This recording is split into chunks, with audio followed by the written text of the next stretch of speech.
Nagpa-deliver nga ng 2 beef biryani yung isa sa mga regular customer namin na nakatira sa Kupang dito sa may Muntinlupa. Kahit wala pa nga kaming pwesto noon, lagi na nga siya nagpapa-deliver. Isa nga siya sa mga customer nga namin nung sa bahay pa nga lang nga kami nagluluto nga ng biryani. Alas 3 naman ng hapon, nagutom nga ako at nagtimpla nga ako ng tea. Kapag umiinom nga ako ng black tea, nilalagyan ko nga siya ng coffee creamier. So yun, hindi ko nga alam kung ako lang ba yung ganito or meron ding gumagawa ng ganitong style. Itong tea nga na to, napaka-strong nga niya, sobrang pait. Pero pag nilalagyan ko nga siya ng creamier, nawawala nga kahit papaano. Sa Japan ko nga natutunan yung tea ko na nilalagyan ko nga siya ng creamier. Pero hindi na nga ako nag-a-add nga ng sugar. So yun, at is na nga yan. Hindi ko pa nga siya na-try kung mas masarap ba siya kung mayroong sugar. Nasanay na nga lang ako na hindi nga ako naglalagay. After ko nga magtimpla, nagluto na rin nga ako ng mahuulam ko kasi nag-decide na rin ako na kakain nga ako ng kanin. Pag ako nga lang nga mag-isa dito, kumukuha na nga lang ako sa stock nga namin ng mahuulam ko. Pero kapag ka si Gerald or si Geraldine nandito,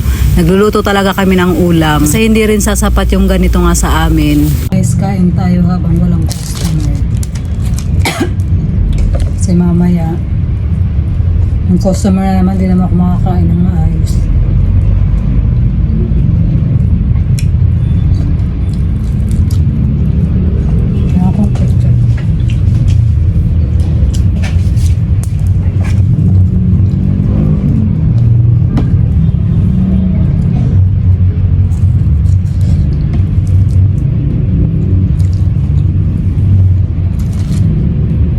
So yun, kailangan kong tumigil sa pagkain.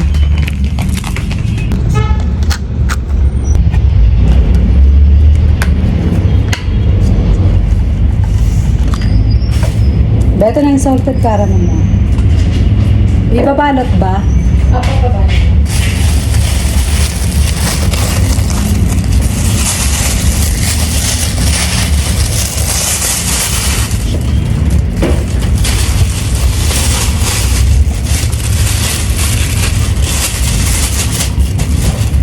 Bago nga yung cup na ginagamit ko nga, binigay nga to ni Geraldine nung birthday ko. So, kaya ito na naman yung paborito kong gamitin. So, iyon na ikwento ko lang.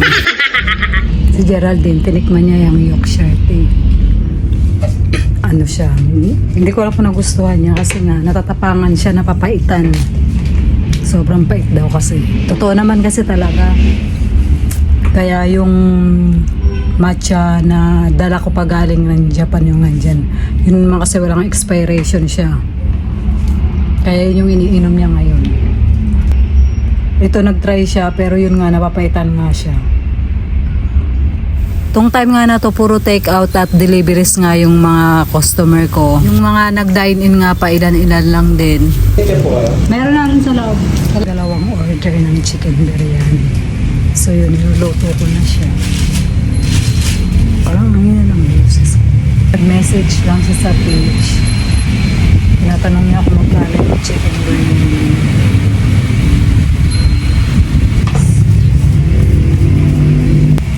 So yung isa leg, then yung isa naman thigh. So yun guys, waiting ko na lang kasi hindi ako. Kali 242 ano? Opo.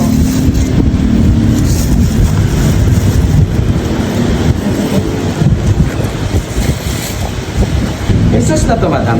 Ha? Meron na po yung kompleto na sagot. Sa loob. Kutsara na lang ang wala. Ay, sige, okay na. Huwag na lang mo dyan. Ito po. Salamat po. Salamat. Ingat po kayo. So ayan, nakuha na siya. Linggo ngayon kaya walang masyadong customer. Pero depende rin. Meron kasing linggo na mga ganitong oras maraming customer. Salamat.